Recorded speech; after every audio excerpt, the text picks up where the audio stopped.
On regarde pour faire d'autres acquisitions. C'est très...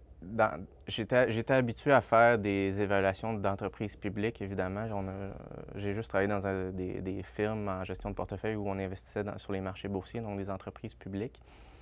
Je me retrouve dans une situation où les états financiers sont des fois vérifiés, des fois non, mais qui sont des entreprises détenues par deux ou une dizaine de personnes. Donc, les états financiers sont très différents. Il faut trouver des façons de trouver l'information puis le potentiel de croissance par les entreprises d'une façon très différente de quand on lit des analyses d'entreprises qui ont été faites et revisées et réévaluées avec une précision sur tous les points qui devraient être soulevés. Les analystes de banques ou les analystes de compagnies de placement produisent des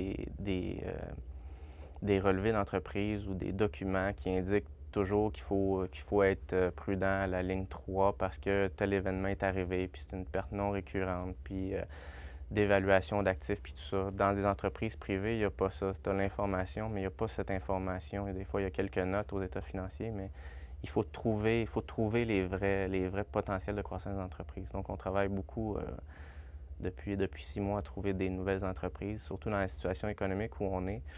On a la chance, nous, d'être assez stable. On fait affaire avec l'international.